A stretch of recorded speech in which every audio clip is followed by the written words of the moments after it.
値段が。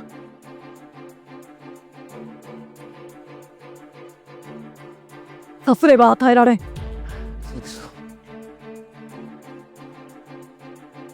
何よそれ、そういうのイラつくんだってば。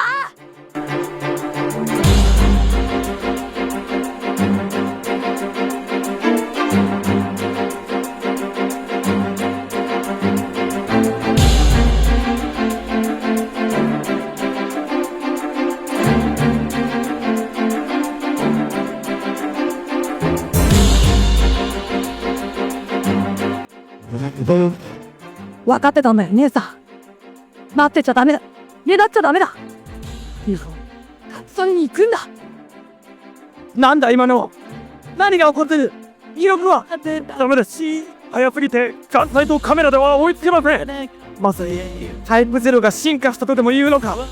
尼尔瓦修 Type Zero Spec Tooth R 魂编号24赛的 LFO 出自动画交响诗篇 Ulec 7。没错，我在机缘巧合下收到了这台全新未拆的爷爷辈的 R 魂，同时也是市面上唯一的 Spec Tooth， 也同时是唯一能还原3遍的尼尔瓦修模型。从高3看完交响诗篇后，萦绕心头近10年的心愿终于了结。尤其看到这依然雪白的白色分件，那种内心的激动就仿佛第一次看到长发优莱卡一样。记忆一下就被拉回那个夏天，还记得那是高2的暑假，偷偷卖了 NDS 换了 PSV， 骗妈妈说换个低档的游戏机可以多送个游戏，然后迫不及待地开始干激战 Z 到深夜。模糊的记得那是第32话吧，有4台前期强制使用的小型机，因为实在太困忘记了跳过动画，于是我看到了这样的画面。どうするのよれば、相手は軍だよ。邪魔をするのなら戦うしかない。レント、覚悟を決めて。だとしたら怖くない。追いついてみせる。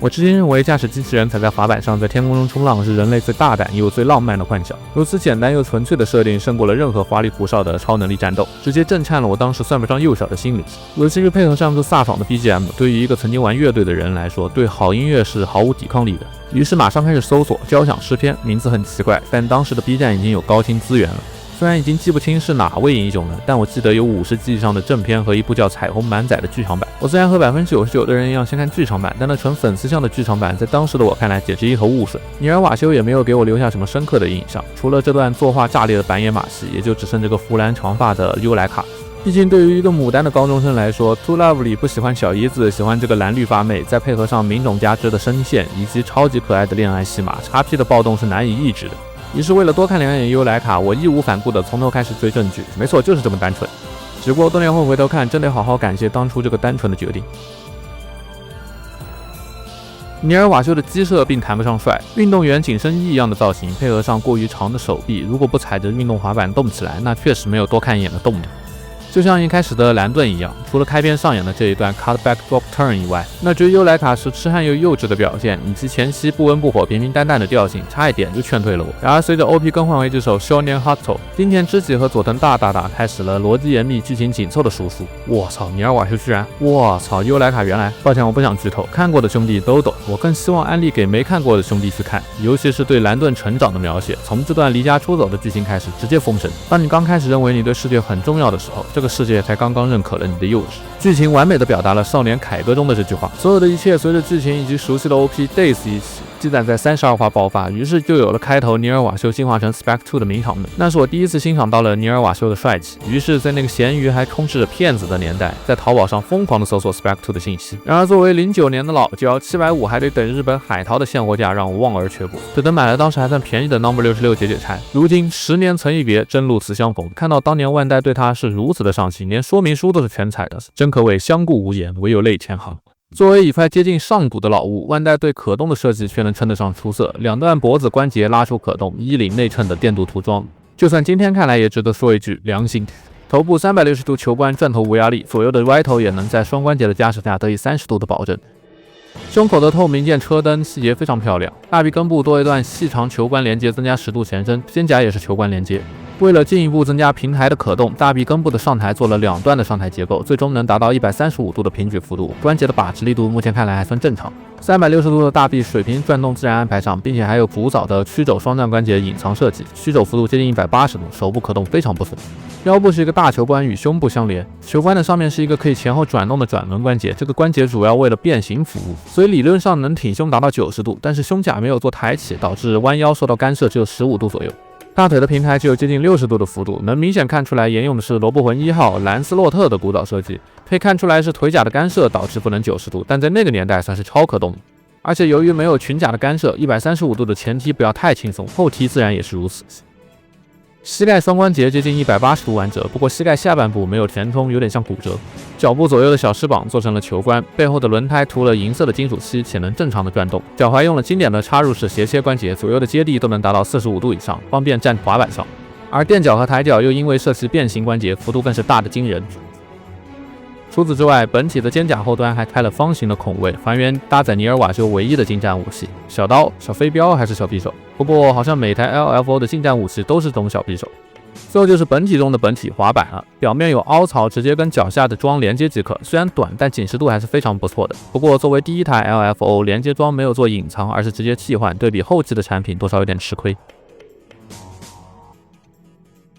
看完鉴赏视频时，对于机设最大的感受，除了不够帅以外，就是觉得变形的结构好多余啊。那时候虽然知道超时空要塞，也吃过朋友的安利，但就是没有去补过番，自然也就更不认识什么和森正治了。要不是直到入了铁飞机的坑，观摩了和森大佬的机械设定作品集，可能这辈子也不会想到交响诗篇的机设是和森负责的，尼尔瓦修的变形也是他设计的。主要一想到这类似于 EVA 的东西竟然可以变形，实在是难以想象和森大神当时是不是对着镜子自己比划研究出来的变形方式，而且还能3变，这才是最骚的，不得不佩服和森对于变形的创造力。而我们良心的戴哥为了还原这3变，准备了密密麻麻的配件，虽然说不能做到一体变形吧，但09年的老魔还要啥自行车？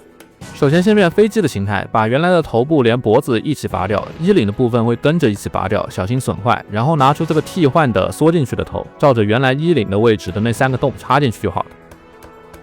然后把背后连着2个轮胎的喷气口拔掉，装上这个延长的机械臂连接件，再把刚刚拔掉的轮胎装到机械臂顶端的桩上就行。然后把2个手型都拔掉。抬起手臂，然后大幅向后转动，使得这2个手做出向后准备交叉的姿势。拿出这个一体的变形替换手，连接好2端的手臂，让其呈现向后环抱在一起的感觉。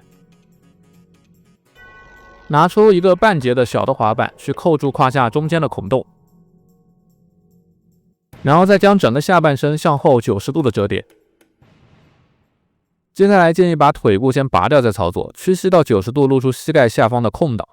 替换膝盖上的压抑为展开的样式，这个真够细节的。拿掉小腿后方的半个轮胎零件，换上这个黑色的缩进去的替换件。接下来将这个小的填充件夹到膝盖处，然后把脚掌整个往后打，之后再把脚接回去就搞定了。飞机形态的最后一步就是把胸前的盖板取下，装上由另一半滑板变化而来的机头，那么整个飞机的变形到此也就完成了。变形设计的好不好另说，乍眼一看还莫名有点 YF19 的感觉，还挺帅的。那么 Spec 2依然继承了变成车型的能力。那么首先取下胸前的滑板，取下膝盖的填充件，取下胯下的另一半的小滑板，最后再调整一下腿部向前转动就可以了。接下来还是要先取下大腿，然后拿出这个大腿根部的延长连接件，将连接件插入后，记得调整角度到关节指向前方。接着将腿部捋直，把之前替换的收缩轮胎给拿掉，换上这个展开状态的轮胎，只可惜这个没有做可动。接着再把整条腿都接回去，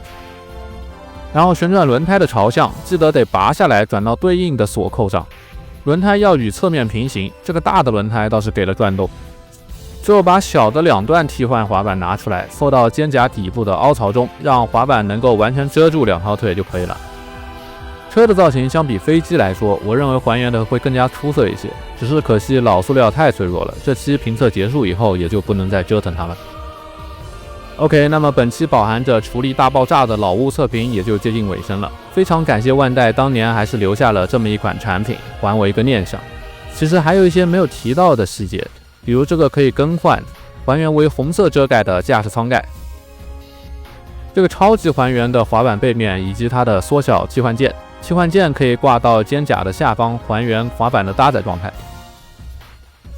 以及手掌背部凸起内的万字符细节。